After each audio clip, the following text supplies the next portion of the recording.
Hey everyone, it's Porxie, and today I would like to help you fill your Pokédex. I'm gonna show you 35 mounts that you might have missed in game. And just like my last video, I would like to play this little game where you tell me how many mounts you had before watching this video out of the 35. The most mainstream ones is that extreme bosses tend to loot mounts, and in a Reborn you can solo it easily unsynced, also for Heavensward. And so if you do Ifrit, you can loot a Fire Pony, Garuda a Wind one, Titan an Earth one, Leviathan a Water one, Ramuh a Thunder one, and Shiva an Ice one. And you may be lucky to loot a Nightmare Pony in Ifrit, Garuda or Titan. When you have all 6 pony aside the Nightmare one, you can do a quest called A Legend for Legend in Mordona, given by the Wandering Minstrel, which can give you the Kirin mount, which is another cool and bigger pony. In Heavensward you can get a bird mount from Bismarck, Ravana, Fordan, Nidog, Sephiroth, Sophia and Zorvan. When you have all of them, you can do a side quest in Idleshire from the Walking Atlas called Fiery Wings, Fiery Hearts, which will give you a Firebird, which looks also very cool.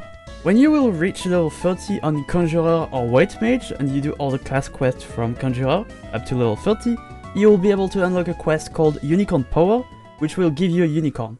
I hate to ask mid for the video, but if you like this kind of videos I make, I would really appreciate if you could subscribe to my channel, and now let's get back to the video. When you play the game, you get a bunch of achievements over time, and there's high chances that you have already enough achievement certificates. But if you go to Old Gridania and talk to Jonatas, you'll be able to buy a Behemoth, Ahriman or Magitech Deathclaw mounts just with 6 certificates each. In Stormblood, there is a rare fate spawning in the logs every 36 to 72 hours called A Horse Outside, and you'll notice that there is a specific weather called the Quickelvin. If you get a gold reward from it, you'll be getting 6 Ixion horns, and you need 12 of them to trade it to get the boss as a mount. In Shadowbringers there is a fate called A Final Most Formidable, which is a fate that spawns once every 24 hours-ish in Coluja, and it also works just like Ixion's. You'll be looting 6 cogs, each gold reward, so you need it twice to get the Ironfrog Mover mount.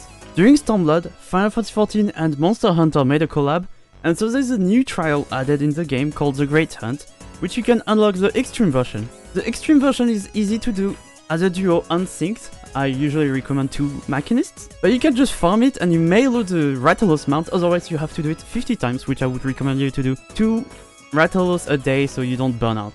Tribes tends to give mounts, but I would recommend you to only care about Stormblood and higher, because below you have to spend a lot of guilds just to buy the mount after reaching a certain rank.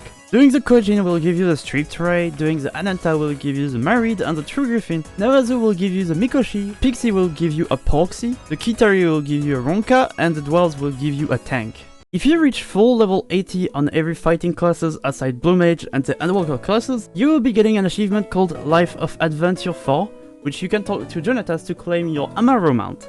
If you were a Garo PvP title and you win 10 frontline, you'll be getting the Ginga mount. If you get 10 Gelmoran pot shots from Palace of the Dead, you can get some in Bronze Chest or by beating the floor 50 and 100, I think 150 as well. You can trade 10 for a Disembodied Head. Now that one is kind of rough because it has tons of quest requirements, but you can get this cute dragon called Ehll Tou by doing the quest If Songs Had Wings. But as I said, there's tons of quest requirements to get to that point. And that's it once again. I would really like to hear about your score in the comments. Hopefully this video is gonna help you. I'm gonna link once again everything in the description on how to unlock each mount. And with that said, I would really appreciate if you could put a like, a comment, a subscription. And of course, I hope you have a great day. See you, bye.